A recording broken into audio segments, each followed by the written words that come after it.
If the job of police officers is to protect and serve, why don't we see that happening in our country today? The main duty of law enforcement is to protect individuals in their country. However, when it comes to police brutality, we see otherwise. Police brutality is defined as the excessive and illegal force on citizens by police officers. As a Black individual, I feel as though I'm pretty credible to speak on this topic, as I know how it affects my community, and I've also done a lot of research on this topic as well. Today, I will disclose why police brutality is an ongoing issue in our country that needs to be put to an end. I will discuss the harms, the causes, and the solutions to help eliminate it as a whole. To start, police brutality has affected and harmed the Black community by killing innocent Black individuals, affecting their mental health, and causing distrust against police officers. To start, police brutality has caused the killing of many innocent Black individuals. As many of you may already know, in late June, a man by the name of George Floyd was called on for buying cigarettes with a counterfeit bill. Instead of having a more fair punishment, the cop decided to kneel on Floyd's neck for nearly 9 minutes until his pulse did not read. Although this is only one example, there have been many incidents where police sees a Black individual and thinks that they're suspicious and decide to use unnecessary, excessive force on them. Next, police brutality causes the mental health of many Black individuals. Many of us Black individuals have to think deeply about our daily actions and doings because we don't know what can happen next. Because of this, many of us are scared to come to the police, scared of interactions with the police because we have seen what they have done to our fellow Black brothers and sisters, and we don't want to happen to us. The fear of losing someone to police brutality who we know, love, and resembles us is traumatizing to the Black community and is why it needs to be put to an end.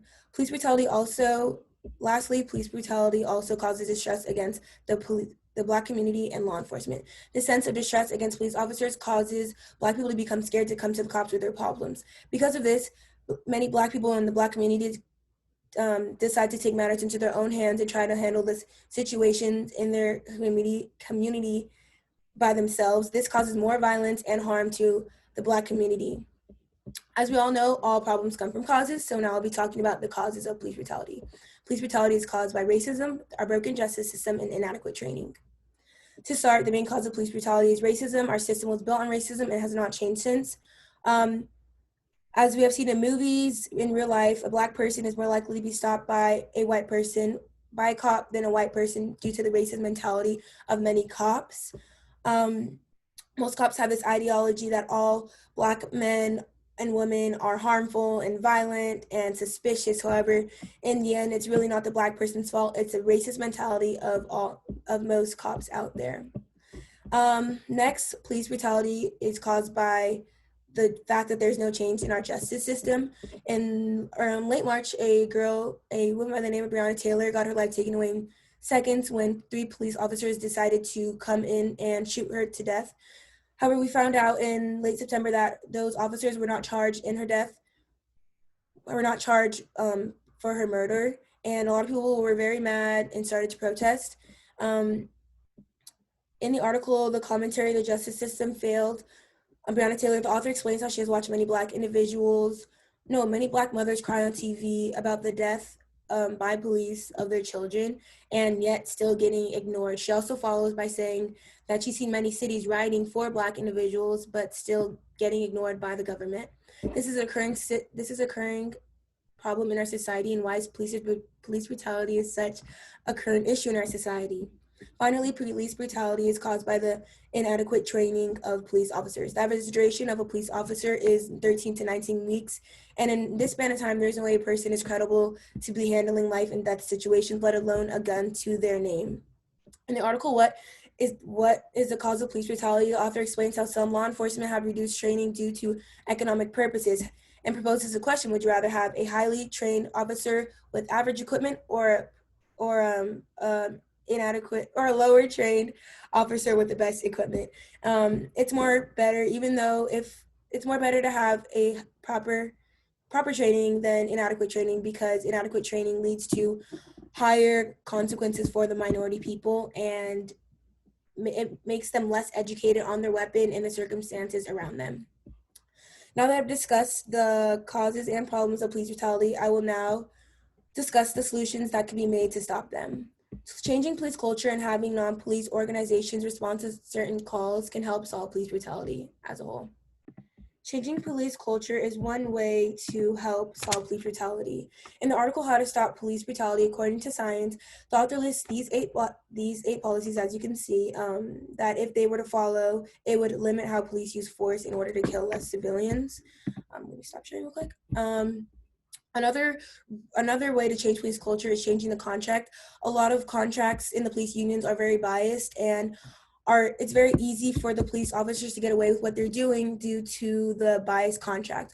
Overall, if police unions were to change their contract and use the 8 policies listed in the article, police brutality would probably be decreased.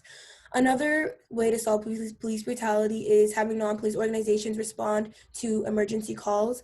Many police officers are not, at least it's proven that at least 1 in every 4 um, people killed by police officers have mental ill issues, and police officers aren't really capable of handling mentally ill people because they are more likely to use excessive force on them due to the fact that they don't know what they're dealing with. So this is why mental health responders need to be the ones responding to these calls, because they are trained in this situation and know how to deal with it and are less likely to use force on any mental ill people.